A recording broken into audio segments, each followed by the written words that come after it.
Bonjour à tous et à toutes les enfants, ici Soura, et bienvenue pour ce troisième épisode de La méta selon Rito. Pour ce nouvel épisode, j'ai décidé d'opter pour quelque chose d'un peu plus travaillé.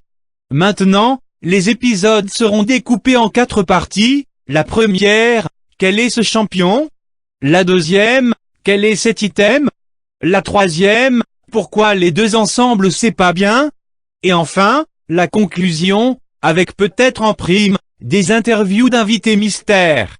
Donc, pour ce tout nouveau format, j'ai décidé de parler de notre Splinter Cell national, j'ai nommé Maître Yi, et d'un item qui a provoqué la discorde il y a peu, la lame enragée de Guinsoo.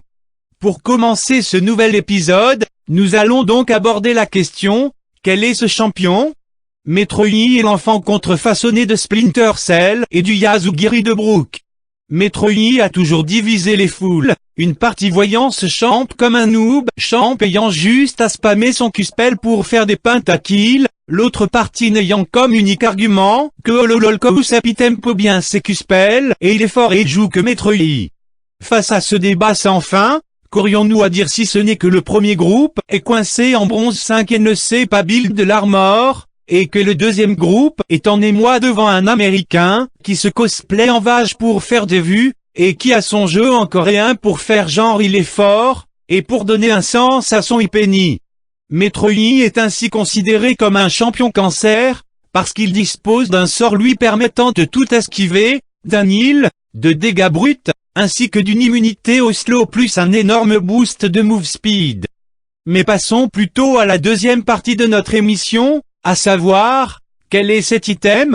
La lame enragée de Guinsoo est un item craftable à partir d'une baguette explosive et d'une pioche. Pour tous ceux qui rigolent déjà, non, je ne ferai pas de blague explosive sur la pioche de Minecraft ou bien ma bite lol. La Guinsoo est un item se basant sur les auto-attaques, qui fait que plus un personnage auto-attaquera 2 fois, plus il auto-attaquera vite et fera de dégâts. Le buff de cet item fut la réaction de Rito envers le monde suite à la lente décadence de notre jeu favori, avec l'invasion des tanks dans une méta qui partait de plus en plus en couille. Néanmoins, comme toujours, ce buff visant à rendre un peu plus fort les champs à auto, tels que Kel, qui se faisait submerger par les tanks, est parti en sucette, parce que ces petits espions binoclars ont, comme toujours, oublié au moins un champion de leur jeu, et qui, comme par hasard, est devenu complètement broken du jour au lendemain. Il s'agissait cette fois de Maître Yi. Mais pour mieux comprendre ce problème plus qu'intestinal, analysons-le dans notre troisième partie, pourquoi les deux ensemble c'est pas bien? Dites-moi, avez-vous déjà entendu parler de l'effet boule de neige? Je suppose que oui, vu que vous vivez dans un HLM de 20 mètres carrés, dans la banlieue parisienne, et que, par conséquent, vous avez la chance de voir régulièrement de la neige, à moins que ce ne soit la pollution solidifiée lol. Pour Maître Yi, c'est la même. Imaginez que Maître Yi se base sur la vitesse d'attaque et les dégâts, et que plus il en a, et plus il est fort. Pareillement, la Guinsoo sert à donner encore plus des deux. C'est-à-dire, que plus vous allez attaquer avec notre petit jaune espion, et plus la Guinsoo va agir, et que plus il va taper fort et vite, et que plus la Guinsoo va taper fort. Grâce à ça, Maître Yi est capable de solo Drake au niveau 5, le temps d'avoir le dévoreur rassasié en fait, et pourra ensuite solo Nash à 25 minutes.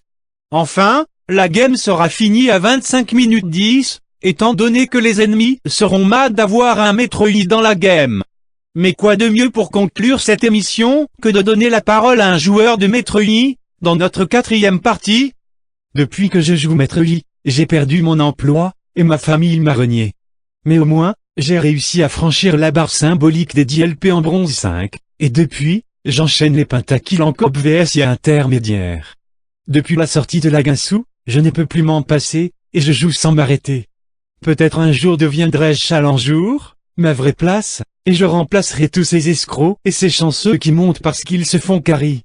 Bref, depuis que j'ai vu Jean-Sébastopol jouer Maître Yi avec un écho de Luden dans son stuff, et que je ne le vois pas acheter de bottes, je l'ai fait abattre, en un soir tragique du 6 septembre.